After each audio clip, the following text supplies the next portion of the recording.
खबरों में बने रहने के लिए बेल आइकन दबाइए और आवाज इंडिया न्यूज को सब्सक्राइब कीजिए। कुचामन में राजस्थान की जनता ने 2.5 साल पहले प्रदेश कांग्रेस सरकार से उम्मीदें लगाई थी, वो पूरी नहीं हो पाई। जिन वायदों के साथ कांग्रेस सत्ता में आई थी वह वायदे गहलोत सरकार आज तक पूरे नहीं कर पाई है।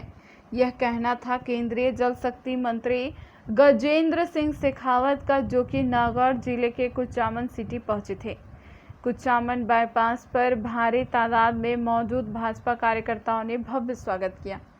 इस अवसर पर वरिष्ठ भाजपा नेता पूर्व विधायक हरीश कुमावत, भाजपा जिला अध्यक्ष गजेंद्र सिंह, महिला मोर्चा जिला अध्यक्ष डॉक्टर राजाराम प्रजापति सहित कई भाजपा पदाधिकारी और कार्यकर्ता मौजूद रहे। आइए देखते हैं केंद्रीय मंत्री गजेंद्र सिंह शेखावत क्या कहते हैं। राजस्थान से डब्लू गोस्वामी की रिपोर्ट। विषय जो आपने विषय उठाया है, ये विषय सही बात है, तर्क संगत नहीं है।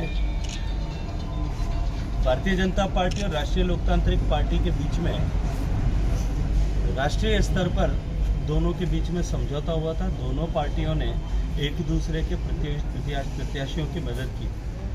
मैं ये मानता हूँ कि हनुमान बेनीवाल साहब ने जितना जोधपुर में आकर के, क्योंकि मैं उस परिवार से नहीं आता, मैं उस समाज से नहीं आता जो एहसान किसी का न रखते हों, लेकिन वो उनके कार्यकर्ता, उनकी पार्टी के लोग भी जानते हैं कि नागौर का चुनाव और नागौर के चुनाव में भारतीय जनता पार्टी के मतदाताओं ने, नागौर के चुनाव में मैंने यहाँ आकर के 8 विधानसभाओं में मीटिंग की है, और उसके बाद के खीमसर के उपचुनाव में उनको विजयश्री किस तरह से मिली थी।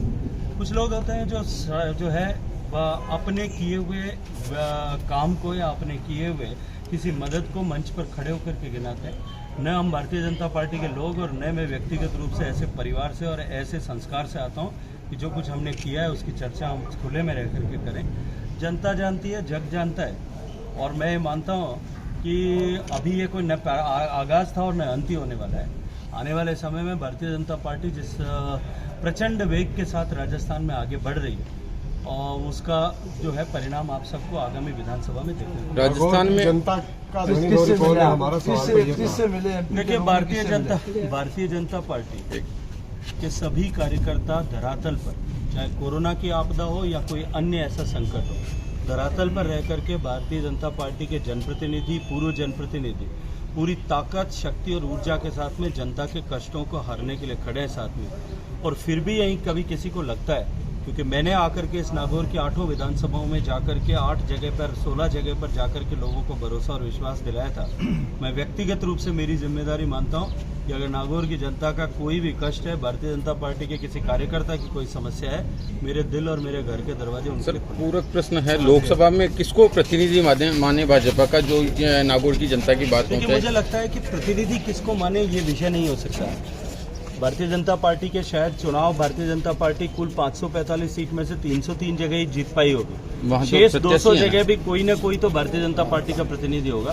भारतीय जनता पार्टी केवल चुनाव में प्रत्याशियों के सहारे खड़ी होने वाली पार्टी नहीं है। भारतीय जनता पार्टी संगठन की ताकत के आधार पर निरंतर लोगों के बीच में रह करके काम करने वाली पार्टी है। भारतीय जनता पार्टी का ऑर्गेनाइजेशन स्ट्रक्चर बूथ से लेकर के और जिले से लेकर के प्रदेश से लेकर के राष्ट्रीय नेतृत्व तक समान निरंतर जो है वो सक्रिय रह करके काम करता है। इसलिए भारतीय जनता पार्टी के लोगों को कि अपने प्रतिनिधि को ढूंढना चुनौती नहीं है। राजस्थान पुलिस के एक अधिकारी के वीडियो की चर्चा है। राजस्थान सरकार का रवैया आपको लगता है कि राजस्थान की सरकार का इकबाल समाप्त हो चुका है, और राजस्थान में सरकार के आपसी विग्रह के कारण, अपनी कुर्सी बचाने की प्राथमिकता होने के कारण से राजस्थान में लॉ एंड ऑर्डर सिचुएशन लगभग शून्य की स्थिति पर आ गई। राजस्थान आज जो है बच्चियों के साथ में होने वाले अपराधों की राजधानी बन गया है। सामान्य व्यक्ति करे वहां से लेकर के पुलिस के अधिकारियों तक में पॉक्सो के मुकदमे दर्ज हो रहे हैं। राजस्थान के थानों से अपराधियों को बंदूक के नोक पर छुड़ाया जा रहा है। राजस्थान का बजरी माफिया अधिकारियों पर से लेकर के, छोटे अधिकारियों से लेकर के एसपी और एडमिनिस्ट्रेटिव ऑफिसर्स तक हमले कर रहा है। मुझे लगता है कि राजस्थान ने ऐसा दुर्भाग्यपूर्ण रात्रि, ऐसी काल रात्रि नहीं देखी, और राजस्थान की जनता आगामी 2 साल में होने वाले चुनाव में इस